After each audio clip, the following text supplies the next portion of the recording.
Arbor Day Barber Day. Today's story is just beginning to bloom. It starts in a very special young girl's bedroom. She wore 2 matching pigtails on the sides of her head, with a yellow ribbon woven through like embroidery thread. Little Ivy's room had a desk and a chair, and a large bedside window to provide some fresh air. Her decor was foliage-themed, like her own indoor forest, for Ivy fancied herself an amateur arborist. The last Friday in April was arriving tomorrow. My tummy could burst like Mount Kilimanjaro! The Arbor Day picnic at the park would have many festivities for the locals in town with plant-based proclivities. But the highlight event, with a chance for accolade, was the Arbor Day Plant Beauty Pageant and Parade. The winner is Ivy! She imagined, closing her eyes, picturing the glory of victory and a $25 cash prize. Ivy's partner in this mission, who she was eager to present, was her mini ficus she named Florian. He was worth every cent. His leaves were arranged in the most pleasing formation. Any onlooker would agree he was an elegant vegetation. Ivy and Florian had a friendly rival to beat, with the loveliest daisies, the neighbor girl, Marguerite. Ivy's heart feeling anxious, her worries ballooning, she placed Florian on her desk to do one last evening pruning. A gentle knocking pulled Ivy from her shrubbery chore. All set for tomorrow? Mom asked, standing at the door. I have my poster board, 2 pens in case one disappears, and of course, my lucky pair of child-safe gardening shears. Speaking of shearing, before the picnic, we must make a pit stop at the barber's to neaten up that developing mop. No! I don't want a haircut! Ivy swiftly protested. Just the thought of the activity she fully detested. I don't want to look different. I'm good as I am now. Poor Ivy had developed quite a furrow in her brow. Of course you are. Mom answered. But a trim will do you just fine. She kissed her cheek. Sleep tight, my little ivy vine. The darkness in her room matched the thoughts in her head. Florian, I'll trim you tomorrow. Let's just go to bed. She picked up her potted friend, placed him at her bedside, curled up in her comforter, and began to confide. I don't want to change, not in one single way. What's wrong with the me that I am today? Ivy smoothed down Florian's leaves with the gentlest hand. I wish there was someone who could understand. Ivy let her eyes close and dreams fill her sight, unaware of the magic that would happen that night. Ivy woke to the sunbeams falling over her face. She sat up in bed, stretching at a leisurely pace. She swung her legs over to slide her slippers on. Time to get trimming, she said with a yawn. Ivy lifted Florian and brought him to her desk. Your plumage is looking a wee bit grotesque. Nothing that a quick chop won't fix. Ivy readied her shears to cut back some stray sticks. Before Ivy could begin her shrubbery revamp, Florian shrieked in fear and hid behind the desk lamp. Don't even address a singular leaf. Ivy stared at the cowering Florian in complete disbelief. Florian? You can talk? She blinked her eyes twice. Yes! Now stop threatening me with that medieval torture device. How did you come to life? Am I having a dream? She gave herself a hard pinch. Oh! This was real, it would seem. Florian, I have to clean you up just a bit. Florian quaked in his pot, nearly throwing a fit. Not a chance, partner. He replied with a scoff. How would you like it if I lopped a piece of you off? You think that a chop will improve my display, but that's just your opinion. It's not for you to say. Ivy looked at her friend. Well, his logic was sound. Okay, no unwelcome clippings. I've come around. Ivy, are you awake? What's the state of affairs? Mom's voice carried from the kitchen downstairs. Rats! Mom wants me to get a haircut and she's on a mission. Let's sneak out to the park and stake out the competition. Ivy grabbed her backpack, her light-up shoes left on the floor, took Florian in her arms, down the stairs, and out the door. The sun was shining brightly in the sky. I'm happy to have an anti-trimming ally. My 2 long pigtails are practically a trademark. Let's cut through the forest to reach the town park. We just follow the river until we're there. Ivy took in a lungful of the rich, earthy air. The trip was quite safe, and one she often made. The thick canopy of trees provided some welcome shade. Help. Please help me. Oh, am I all alone? There was the tiniest tadpole stuck to a small river stone. Get me back in the water. There's no substitution. I need to complete my cycle of evolution. She kneeled by the river. Ivy and Florian at your service. I'm a young nature enthusiast, so please don't be nervous. Oh, much obliged to you two. I'm Poppy, the pollywog. And if I don't get unstuck, I've got no chance of becoming a frog. With the most careful hand, Ivy dislodged little Poppy, who rolled into the water, her tail gone all floppy. Oh, thanks for your help. You see, I'm now just a teeny pip, but soon I'll transform into a frog who can jump far with showmanship. I'll be better me than the one you see now, so let's meet again then. I've taken a vow. Poppy swam down the river's turns and bends to rejoin the rest of her future froggy friends. The runaway pair continued deeper into the brush. The verdure there was especially lush. Ivy wanted to comment on Florian's equivalence, but his still untrimmed state left her with some ambivalence. I need some assistance. I still cannot fly. Is there anyone sympathetic who might be nearby? Ivy followed the cries to the base of a tree, searched through some grass, now dropped on one knee. Hello down there, and good afternoon. On the ground was a bark-colored butterfly cocoon. I'm Clover the chrysalis, and my strength is all gone. I fell off my tree branch. Could you stick me back on?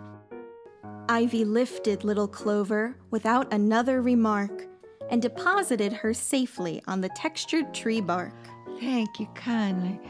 I'm back on my home range, where my form can rest safely as I go through my change. I was Clover the caterpillar a short time ago, till my biological clock told me it was time to grow.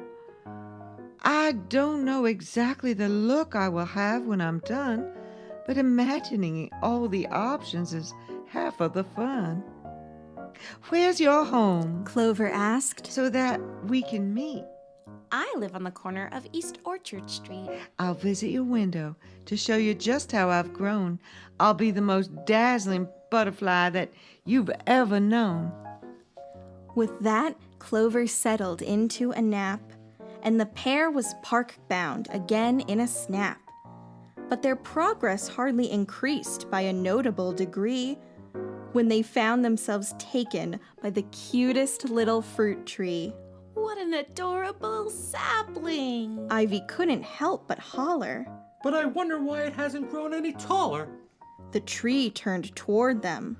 Well, that's no mystery. Oh, sorry to surprise you. I'm Meadow, the mulberry tree. My buds are spread out all over. It's hard to keep track. They sap all my energy and I need to cut back.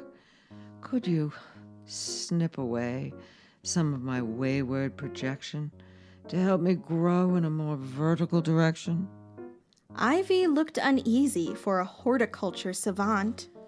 Okay, Meadow. If you're sure that's what you want. But when she finished her work, she was pleased as a plum, proud of the job of her little green thumb. Oh, thank you, Ivy. I already feel stronger. I couldn't have gone on like that for much longer. Now the full purview of my nutrients I can employ and grow yummy fruit for the whole forest to enjoy. Meadow smiled at Ivy. It just goes to show, sometimes you need to change shape to help yourself grow. It seems Meadow's words made quite the impression, as the duo both sported a similar conflicted expression. In any case, Meadow, we must be on our way. Of course, go on, you two, and good luck today. The twosome had been traipsing for an extended duration. I hope we're somewhat near to our destination. Ivy heard the distant barking of rough-housing wolfhounds. Hear that? We must be close to the park grounds. Ivy's location estimation turned out to be true. Now at their journey's end, they took in the view. The park was adorned with elaborate decorations. Volunteers bustled about to hasten preparations. Florian absorbed the sights and the sounds, and his eyes got all big. There's some production value to this Flora shindig. We need to win, Florian. There's no doubt that we're able. Ivy carried her prized plant to the pageant display table.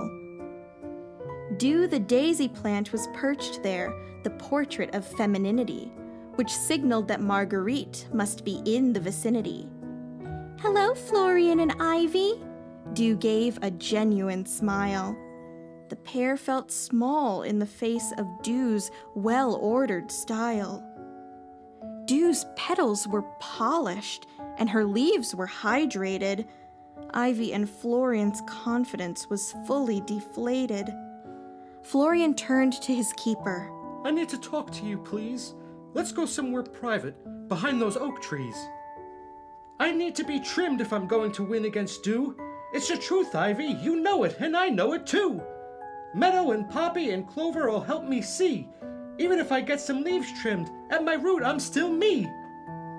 Take me back to your house and trim me up nicely. And pick some ribbon to accent my leaves more precisely. I don't need to fear change, but get excited instead. It just took some time to get to the truth through my plant head. Ivy's spare house key was under an innocuous garden gnome. She let herself inside. Is anybody home? Receiving no answer from her verbal emission, Ivy headed upstairs to play plant beautician. Ivy's bedroom was just as she left it before. She placed Florian on her bed and turned the lock on her door. All right, Florian. If you say that you're sure, let's give you a coniferous-inspired coiffure. But before she could pull off one single snip, the slam of the front door almost unlatched her grip. Ivy, are you here? I've been looking everywhere. Ivy's vanishing had given her mom quite a scare. Oh no, Mom must be furious at my disappearance. Now she'll force me to radically change my appearance. I'm staying as me. I won't change, not a lick. I have to do something, and do something quick. Florian's expression was somewhat bemused. What's going on, Ivy? I'm a little confused. Today you were as adventurous as you were busy. Now getting a haircut has you in a tizzy? It's not just a haircut! The shears hit her desk with a slam. It's the idea that I need to not be who I am. When I meet my reflection and I recognize what I see, that's one of the ways that I know I'm still me. I'm afraid that my insides will all be replaced if the me on the outside starts getting erased. How I talk, what I feel, and what I like to do. What if those things accidentally get trimmed away too? What happens? She went on, her voice starting to crack. If I look in the mirror and I don't like who looks back? Florian gazed up at Ivy, his mouth downturned, and if ever it were possible, This plant looked concerned.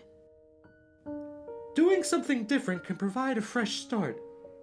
And the real you is the one who lives inside your heart. A big part of life is being brave enough to grow, but at your core, you're still the you that you know. You feel scared to be altered, I know that you do. But why not think of it as a chance to show the world a new you? Ivy wiped at her tears, ready to let the affair end. She knew arguing with a plant was for sure a fool's errand. She summoned all her courage from somewhere within. Let's go, Florian. We have a contest to win. Later at the picnic, the party was in full swing. 2 fluffy wolfhounds barking. And birds starting to sing. Marguerite had dew in a decorative floral vase, but the pageant lineup still had one conspicuous empty space. Then, from the park entrance, Wait! We still need to compete! it was Florian and Ivy, both looking exceedingly neat. Florian's form was all trimmed, his leaves expertly laid, and his pot now adorned with the yellow ribbon that once held Ivy's braid. Ivy had a new accessory, a yellow rose headband that sat atop her newly shortened strands. Marguerite welcomed her in. I love your pixie cut hair. Dew greeted Florian. You look quite debonair. Ivy's cheeks went a bit rosy as she nodded to agree. Thanks, Marguerite. I wanted to show a new me. Hey, Florian. Ivy whispered. Thanks for showing me the way. Well, there's a reason they call it Arbor Day.